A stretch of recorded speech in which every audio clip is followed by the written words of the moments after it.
Council, Dr. Wale Babalakin, to give us a welcome address. Please, a round of applause for our chairman of our council. You're welcome, sir.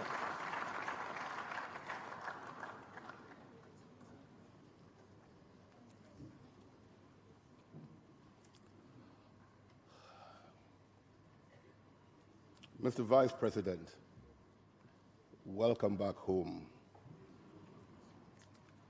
The chairman of the occasion, Professor Arthur Mbanefo, the governor of Ekiti State, Governor Kayode Fayemi, and all members of council, all members of Senate, all members of the university community, ladies and gentlemen. I know we're about to have a most engaging lecture, so my role is very brief to welcome you. I have chosen a theme today for this welcome, which is that academics must return to the academia. Academics must return to the academia. Let me explain first, because I was queried as I was coming in, why was I wearing a different gown? I was wearing it for two reasons. The whole essence of an academic environment is to display variety, is to show that your knowledge base is very wide. So really, the more diverse the academic gowns you're wearing at an occasion like this, the more you are a university strictly so-called. The second is to honor my great friend, Pastor Adetukumbolo Onimbe, who passed on Saturday. As students here between 78 and 81, our major hobby during Convocation was to sit around to see the procession coming in and taking bets on the different academic gowns. We will sit down and say, no, that is University of London, no, that is Kent. And he usually won the bets. But that was how great the variety was in the university. How can I send this message down properly? I've chosen to just go down memory lane to identify a few people who have managed to create the image of University of Lagos. I cannot be exhaustive, but I will pinpoint a few. The first name that comes to my mind is Professor Taslim Olawale Elias. As the first Dean of Faculty of University of Lagos, he gave this university a pedestal that no other African university had. Before coming to accept this position, he had been the governor of School of African Oriental Studies as at 1957. He was the pro-chancellor of that school in 1957. And he came to Nigeria to serve in university, and he was concurrently Attorney General of the Federation, and none of the assignments suffered. I have a personal thank you to Professor Elias, which I managed to tell him before he died. When I was in school in England, anytime I was very sleepy and was inclined not to study further, all I had to do was go to the sections of autobiographies and pick up the citation of Dr. Elias. The sleep disappeared because I realized that to even be anything near Dr. Elias, you couldn't afford to sleep at odd hours. The next person I want to remember in the same Faculty of Law is Professor Clifford Olawoye. May his great soul rest in peace. I remember him as our lecturer, but what fascinated us most about him was that comparatively, he was a very junior lecturer, but he became a professor before the lecturers that taught him in the LLM program, because the university was strictly driven by merit. He ended up writing a book, which I consider a masterpiece to today, called Title to Land in Nigeria. Although I marginally missed him, marginally, and he doesn't stop oppressing me with that, the vice president left this place in 1978, amongst other things, as the Graham Douglas Prize winner in commercial law, having done exceedingly well in Igbobi College. Now, Igbobi College is not a topic here today, in deference to the vice president. I have received very subtle warnings that if I overstep my bounds, then I'll pay for it. These were the caliber of people who came to the law faculty. We came in when they were leaving, but we were regularly told about Yemi Oshibajo, Oden Ajumogobia, and there was a Fagbemi, who I hear is a pastor in England. The medical field was more dazzling. About 3-4 weeks ago, I was in Abuja.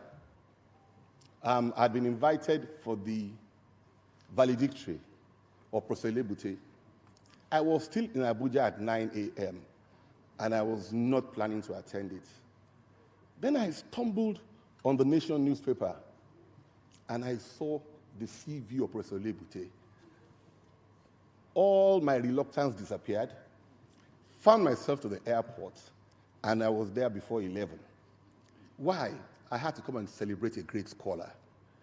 Lebute had graduated as the best student in medicine in Trinity College, Dublin in 1959. And yet, he chose to come to Nigeria with all the options available to him. I want you to imagine how great these institutions were.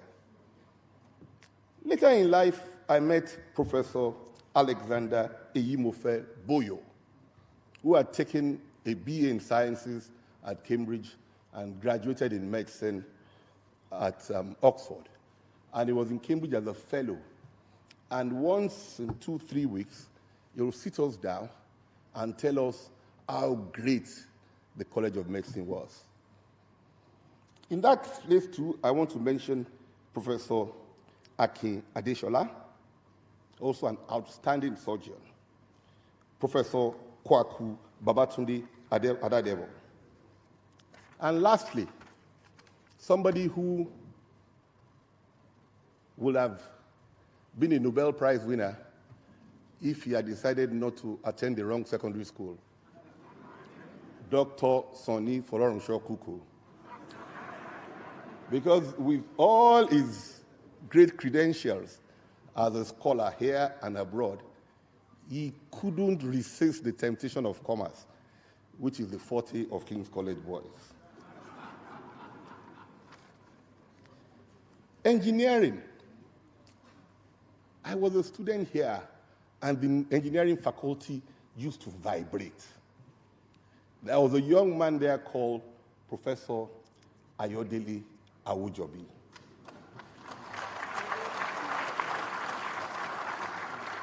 Professor Ayodele Oluwatumininu Awujobi has been described variously as a genius.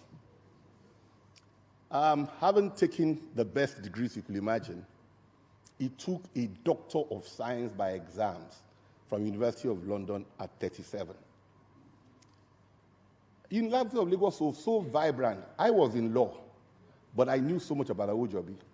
And I remember one day going to the bookshop and buying a book of Awujobi, which he had written. And I saw the comments of Imperial College London. The professor said, Ayodele Awujobi has broken new grounds in the area of vibration. and he regularly vibrated this campus. The two greatest gatherings I've seen in this campus, if not in life, was during Ayodele Awojobi birthday lectures. There was a year he had Obafemi Awolowo here. There was a year he had Aminu Kano here. This was how great this environment was. When I leave, unfortunately, Professor Awojobi died at a tender age of 47, but with great mark.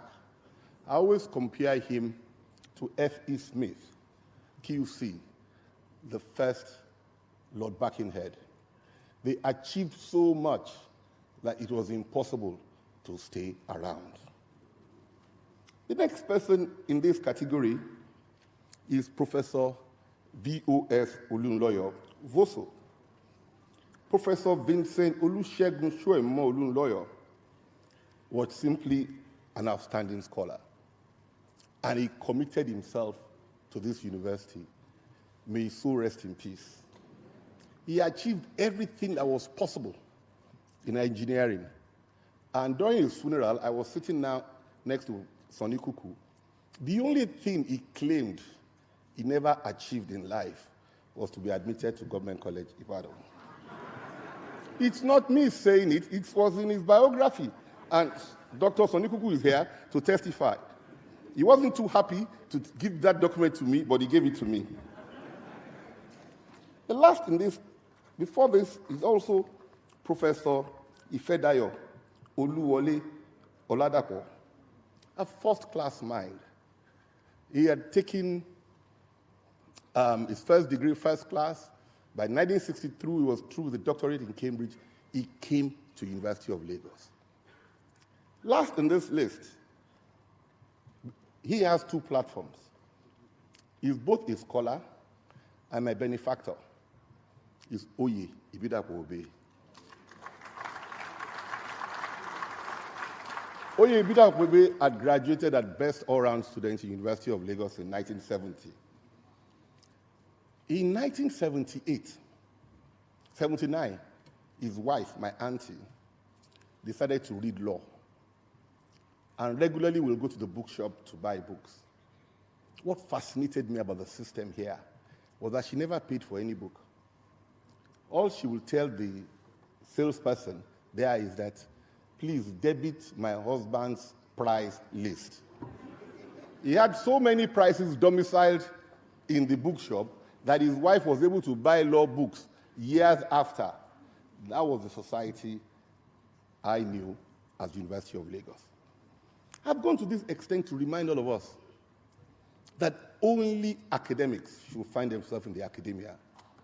We must create an environment that will attract the best scholars to this environment. We must put an end to those who come here because they have no other option. This is a citadel of learning, and we must achieve it. It's going to be tough. There will be resistance. There will be problems, but that is the only way out. I bow and I say, welcome.